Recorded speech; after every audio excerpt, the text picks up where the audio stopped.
Okay, buenas noches, bienvenidos, welcome and good evening to the Spanish 3 Back to School Night presentation. For those of you that don't know me, I'm Mrs. Mourao, or Senora Mourao, and I'm teaching Spanish 3, periods 2 and 7. I'll talk about the course and the expectations. Level 3 is progresses from level 2 as well, of course. It recycles the vocabulary and grammar while then moving on to more complicated grammar points. And we add a lot more vocabulary as well. We're looking to learn and practice and listen to the language in cultural context and in authentic ways. We're hoping to get the students to also feel more comfort and be a little bit more creative and daring in their use of the language.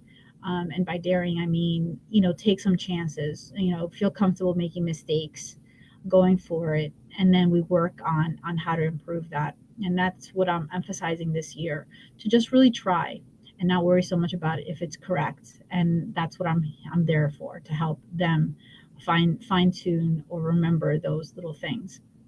The other thing that we do is try to incorporate some of the types of tasks and skills that they need to have for Spanish 4 and obviously more importantly for AP.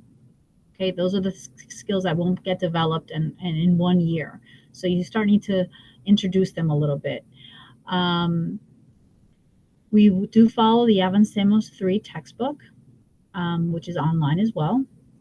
We'll be using the G Suite apps that the school has. I'll be using Flipgrid to ask students to record themselves so I can assess their speaking and to just get them to say something, because we are not going to have the same opportunities for speaking because we're not in class together.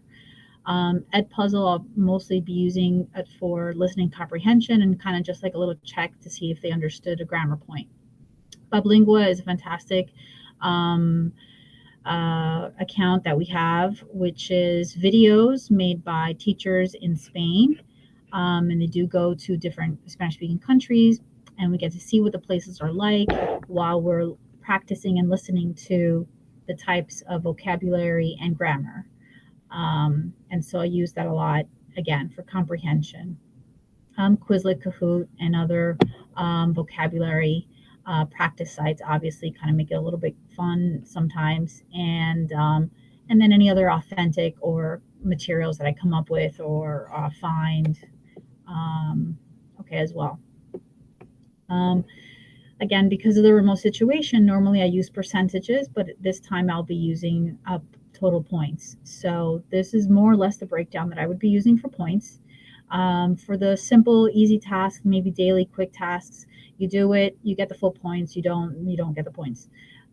For things that are a little bit longer, a little bit more complicated or complex, it will be depending on how well you follow the instructions and how thorough you are with the work.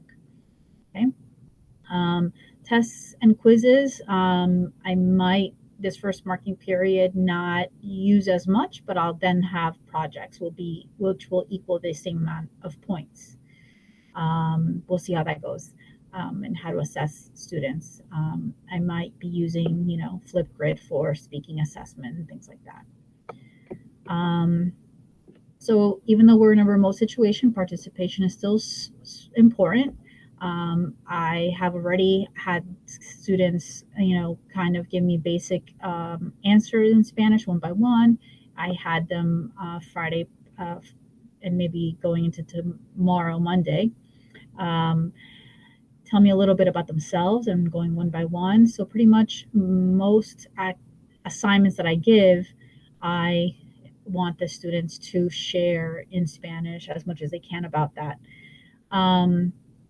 Obviously, in order for us to do that, not having, interruptions and that there is respect, students to students, vice versa is important. Um, well, we have a little bit of a situation with Google Translate, right? So academic integrity is really important, especially if you're trying to push yourself, through intermediate level. I don't care how simple it is. I much prefer that it comes from their head and what we've learned than they look it up, copy it, and put it in. And I always tell them that I pretty much can figure out if they use Google Translate because it's stuff that I know that they can't manipulate, like a grammar or some complicated sentence structure or have the vocabulary for. Um, if there's an absence, just please check Google Classroom for assignments. In Genesis, I'll post 99% of the time ahead of time when something is being due. So you can use that to help gauge. You can always shoot an email, ask a classmate. And obviously, because of the remote learning situation, I'm doing my best to, give enough time for assignments to be done and handed in. And of course, if there's any outstanding circumstance, I just ask the students to let me know, and we'll figure it out. I reminded the students of what is expected of them in class, to be on time. Make sure your electronics aren't going to run out of battery, that they mute themselves when they join the class, so we don't get a lot of feedback, that they participate, that they're paying attention, that we can see them, and for the most part that's working out well. Headphones, if you have the headphones, I should be able to ask you, hey, so and so question, and because they're listening to the class, they should be able to respond. So if I don't get a response, then I'm kind of wondering what they're listening to in their headphones.